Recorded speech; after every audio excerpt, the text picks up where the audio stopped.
नमस्कार. महासागरच्या खरी-खरीमध्ये मी ऐश्वर्या शिंदे आपलं स्वागत करते, जिथे तुम्हाला मिळेल चालू घडामोडींच्या नवीन दिशा आमच्या नजरेतून. पंतप्रधान नरेंद्र मोदी यांनी ट्विटच्या माध्यमातून आणखी 3 भारतरत्न जाहीर केले. 2-3 दिवसांपूर्वी लालकृष्ण अडवाणी यांच्या नावाची घोषणा झाली होती. त्याच्या काही दिवस आधी कर्पूरी ठाकूर यांना भारतरत्न देण्यात आले होते. आत्ताच्या 3 नावांमध्ये चौधरी चरण सिंग, डॉक्टर स्वामीनाथन आणि PV नरसिंह राव यांचा समावेश आहे. या 5ही नावांबद्दल कोणत्याही भारतीयाला निश्चितच गर्व वाटेल. या 5 नावांपैकी आपण आता कर्पूरी ठाकूर यांचा विचार करू.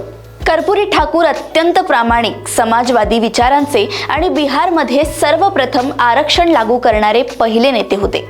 ते भारतरत्न होतेच यात शंकाच नाही. त्यानंतर नाव आले ते लालकृष्ण अडवाणी यांचे.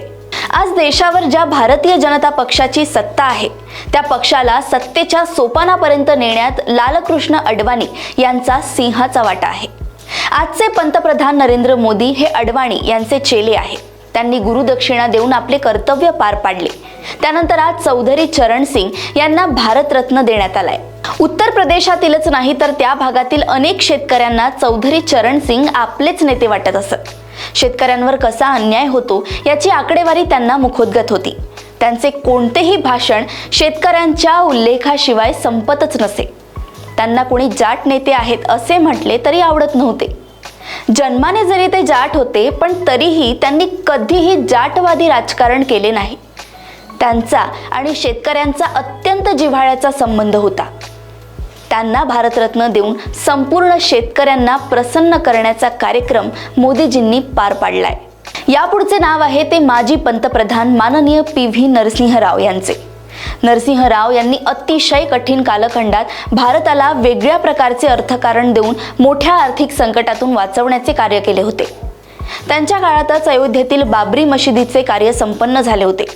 याचा उल्लेख त्यावेळच्या तत्कालीन सरसंघचालकांनी केला होता. नेहरू परिवारात आणि नरसिंह राव यांच्यात जवळचे संबंध असले तरी कुठेतरी त्यांच्याबद्दल किंतु परंतु होते हे मान्य केलेच पाहिजे.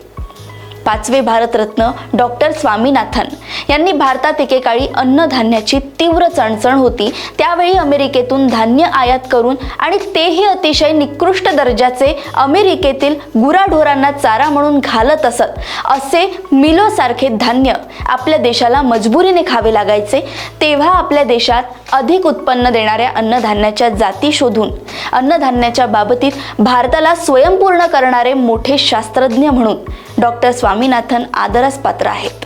अशा प्रकारे 15 दिवसात 5 भारतरत्न घोषित झाल्यावर स्वाभाविकच आणखी काही भारतरत्न होऊ शकतील काय, असा सवाल तुमच्या आमच्यात येणे स्वाभाविक आहे.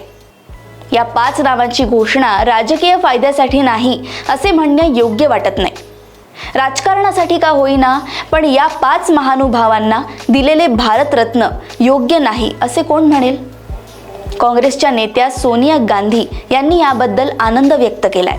कर्पूरी ठाकूर यांना भारतरत्न जाहीर झाल्याबरोबरच दुसऱ्याच दिवशी बिहारचे मुख्यमंत्री आणि इंडियाचे जनक नितीश कुमार NDA मध्ये दाखल झाले. कर्पूरी ठाकूर यांना भारतरत्न द्यावे ही लालू प्रसाद यादव यांची मागणी होती, पण ते श्रेय नितीश बाबूंनी लाटले आणि आता ते पुन्हा नेहमीप्रमाणे मुख्यमंत्री पदावर ठामपणे बसलेले आहेत. लालकृष्ण अडवाणी यांची उपेक्षा केली असे म्हणणाऱ्यांना आता आपले तोंड बंद करावे लागले आहे.